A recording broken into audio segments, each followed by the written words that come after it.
Саламатсыздарбы кымбаттуу угармандар. Кутман күнүңүздөр менен ардактуу достор. Сиздер менен кайрадан амандашып жатканыбызга абдан кубанычтабыз. Ыйык китепте баарынан да сактай тургандардан жүрөгүңдү сакта. Анткени өмүрдүн булагы анда. Жана адамдын жүрөгү өтө анткор, өтө бузулган. Аны ким биле алат делет. Жүрөгүң кайсы бир нерсени аябай каалаганда аны ишке ашырууга шулту издеген учурларым болду беле. Ыйык жазууда анткени жаман ойлор, киши өлтүрүү, нике бузуу, ойноштук кылуу, уурулук, жала жабуу, ушак жүрөктө пайда болот деген эскертүү берилет. Каймана жүрөгүбүз бизди алдап, Кудайдын эркине каршы иш кылганга түртүшү мүмкүн. Биз муну туура эмес иш кылып алганга чейин байкабай калышыбыз ыктымал. Туура эмес иш кылып алганга чейин жүрөгүбүздөгү ниеттердин кандай экенин баамдаганга эмне жардам берет? Бүгүнкү уктуруубуз дал ушул жүрөк жөнүндө болмокчу. Себеби Кудайдын сөзү тирүү жана таасирдүү, кош мээздүү ар кандай кылычтан корч. Ал жандан рухтан ажыратып, муунга чейин, сөөктүн чучугуна чейин жетет. Жүрөктөгү ойлорду, ниеттерди соттойт деп жазган элчи Павыл. Чындыгында Кудайдын сөзү жүрөктөгү ойлорду, ниеттерди айкын кылат. Ыйык китепти изилдеп, ойлорубузду, иштерибизди текшергендигибиз жүрөгүбүздөгү ниеттерибиздин кандай экенин баамдоого жардам берет. Андыктан Кудайдын сөзүн күнүгө окуганыбыз жана андан жазылгандардын үстүнөн ой жүгүрткөндүгүбүз кандай гана маанилүү. Мунун аркасында Кудайдын ой жүгүртүүсүн, көз карашын өздөштүрүп алабыз. Ыйык китептеги кеңештерди кабыл алуу жана андагы айтылган осуяттарды колдонуу ар бирибизге, башкача айтканда, ак менен караны айырмалай билүүгө жардам берген ички туюмубузга таасир этет. Ар бирибиз туура эмес иштерибизди актоодон сактайт. Анын үстүнө Ыйык китепте бизге сабак болушу үчүн эскертүү иретинде жазылган окуялар көп камтылган. Алардан сабак алсак, туура эмес иштерди кылбайбыз.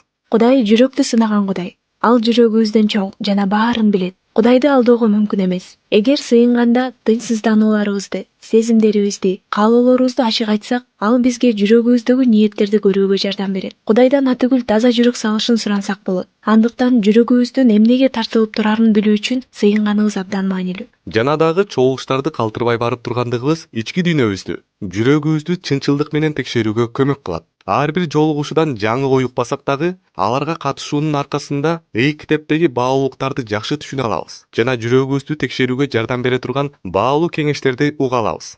Өзүбүздү зарыл нерселер менен камсыз кылгыбыз келгени табигый нерсе. Анткени менен Ыйса Машаяк материалдык нерселерге өтө көп маани берүү кооптуу экенин көрсөткөн мисал айткан. Ошол мисалында ал кампалары толуп калган бай киши жөнүндө айтат. Анын кампалары толуп калгандыктан түшүмүн жыйнаганга жери калбай калат. Ошондуктан кампаларын бузуп, чоңураак кампаларды курууну чечет. Ал эгинимдин баарын, бүт мүлкүмдү ошол жерге жыйнайын. Анан өзүмө, жаным, сенде көп жылдарга жете турган байлык бар. Ошондуктан эс ал, ичип же, көңүл ач деп айтам деп ойлойт. Бирок ал киши маанилүү бир чындыкты эстен чыгарып койгон. Эгер ал ошол түнү өлүп калса, анын бүт эмгеги текке кетмек. Анан дагы айрым учурларда, мисалы окууда же жумушта жүргөндө башкалар менен такыр пикир алышпай кое албайбыз. Бирок туура эмес жолдо жүргөндөр менен жакын пикир алмашуу же достошуу таасирин тийгизбей койбойт. Алардын көп жакшы сапаттары бар деп актанышыбыз мүмкүн.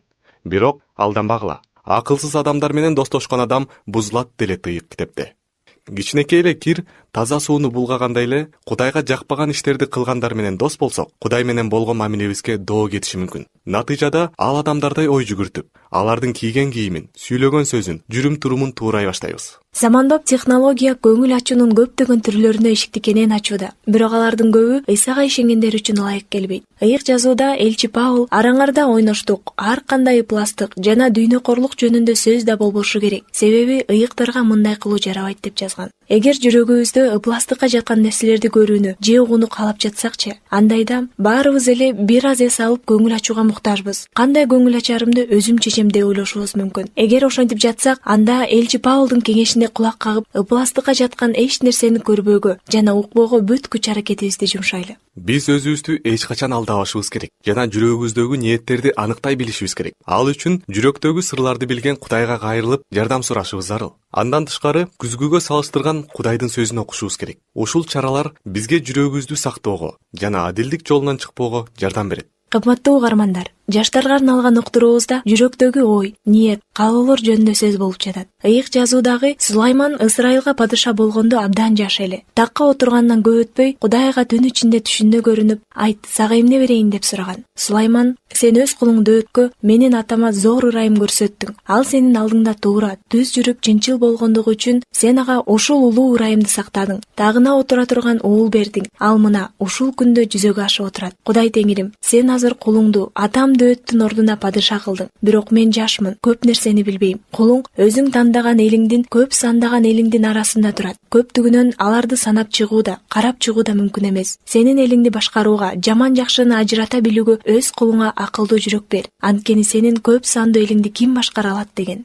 Сулаймандын акылдуу жүрөк сураганы анын момундугунан кабар берип турган. Ошондуктан Кудайдын аны жакшы көргөнү таң калыштуу эмес. Ал жаш падышанын жообуна ушунчалык ыраазы болгондуктан ага акылдуу, түшүнүктүү жүрөк берген.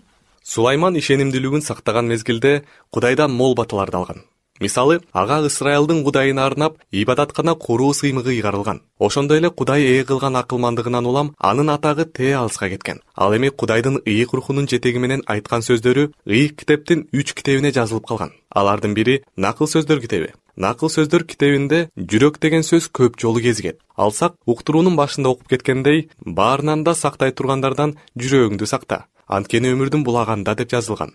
Бул аятта жүрөк деген сөз эмнени туюнтат? Амалкөй жүрөгүбүздү бузууга кантип аракет кылат? Жүрөгүбүздү сакташ үчүн эмне кылсак болот? Деген дагы эки суроого токтолсок. Кудайга болгон ишенимдүүлүгүбүздөн жазбаш үчүн ушул орчундуу суроолорго жооп алганыбыз абдан маанилүү. Накыл сөздөр 4:23 кеп кылынган жүрөк деген сөз адамдын жан дүйнөсүнө карата айтылган. Башкача айтканда, жүрөк өз ичине түпкүрүндө жаткан жашыруун ойлорду, сезимдерди, ниеттерди жана каалоолорду камтыйт. Ал сыртыбыздан башкаларга кандай адам болуп көрүнгөнүбүздү эмес, ичибизде чындап кандай экенибизди көрсөтөт. Кадимки эле ден соолугубузга кам көргөнүбүз, каймана жүрөгүбүзгө кам көрүүнүн маанилүү экенин түшүнүүгө кандайча жардам берерин карап көрөлү. Биринчиден, денибиз сак болуш үчүн туура тамактанышыбыз жана дайыма көнүгүү жасап турушубуз керек. Ошол сыяктуу эле рухий саламаттыгыбызды жакшы абалда сакташ үчүн пайдалуу рухий тамак менен азыктанганыбыз жана Кудайга болгон ишенимибизди иш жүзүндө көрсөткөнүбүз маанилүү. Ал эми ишенимибизди иш жүзүндө көрсөтүүгө окуп билгендерибизди жашоодо колдонуу жана ишенимибиз тууралуу башкаларга айтуу керек. Экинчиден, балким сыртыбыздан оорунун белгилери байкалбагандыктан ден соолугубуз жакшы деп ойлоп жүргөндүрбүз. Бирок чынында ички органдарыбыз кайсы бир оорудан жабыркап жаткандыр. Ошол сыяктуу эле ишенимибиз күчтүү деп ойлошубуз мүмкүн. Бирок чындыгында ичибизде жаман каалоолор өрчүп жатышы ыктымал. Амалкөй өзүнүн ой жүгүртүүсү аркылуу ички дүйнөбүздү бузууга аракет кыларын эч качан унутпашыбыз керек. Ардактуу угармандар, Амалкөй биздин ага окшоп калышыбызды, атап айтканда, Кудайдын нормаларын баркка албаган, өз кызыкчылыгын гана көздөгөн козголоңчу болушубузду каалайт. Негизи, ал бизди өзүнө окшоп ой жүгүртүүгө жана иш аракет кылууга мажбурлай албайт. Андыктан ошол максатына жетиш үчүн башка жолдорду колдонот. Мисалы, ал бизди анын таасирине алдырган адамдар менен курчайт. Анан ошол жаман чөйрө биздин ой жүгүртүүбүздү, иштерибизди буза турганын билип туруп, алар менен көбүрөөк убакыт өткөрүшүбүздү каалайт. Сулайман падыша так ушул тузакка түшүп калган. Ал жалган кудайларга сыйынган көптөгөн аялдарга үйлөнгөн. Алар ага күчтүү таасир этип, бара-бара аны түз жолдон чыгарышкан. Ошентип, Сулайман Кудайдан алыстап кеткен.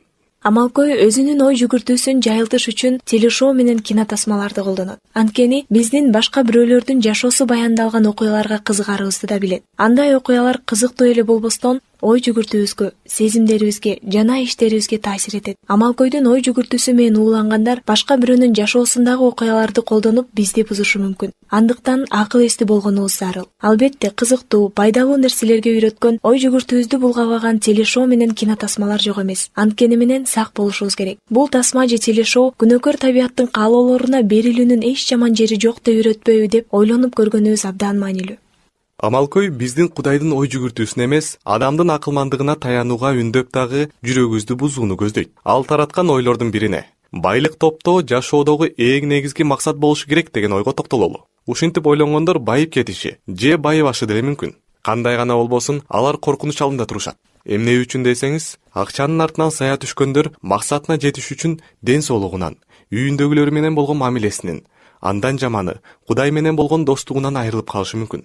Андыктан асмандагы акылман Кудайыбыздын бизге акчага карата туура көз карашта болууга жардам берип жатканына абдан ыраазы болсок болот. Жүрөгүбүздү тийиштүү түрдө сакташ үчүн кооптуу нерселерди баамдай билип, өзүбүздү коргош үчүн дароо иш аракет кылышыбыз керек. Накыл сөздөр 4:23-төгү сактоо деп которулган сөз сакчынын милдетин эске салып турат. Сулайман падышанын күндөрүндө шаарды курчап турган дуалдардын үстүндө сакчылар дайыма сак туруп шаарды кайтарышчу. Эгер душман жакындап келатканын көрүшсө, белги беришчү. Бул мисал Амалкөйдүн акылыбызды бузушуна бөгөт коюш үчүн эмне кылыш керектигин түшүнүүгө жардам берет. Байыркы учурда сакчылар дарбазачылар менен тыгыз кызматташчу. Алар биригип душман жакындап келатканда бардык дарбазалардын жабылышына кам көрүшчү. Ошентип шаарды коргошчу. Анын сыңарындай амалкөй жүрөгүбүзгө, башкача айтканда ойлорубузга, сезимдерибизге, ниеттерибизге жана каалоолорубузга чабыл кое баштаганда ыйык китептин негизинде тарбияланган абийирибиз жана ыйык рух сакчы катары иш кылып бизге белги берет. Абийирибизге белги бергенде анын үнүнө кулак салып, дарбазаларды шак жаба салышыбыз керек болот.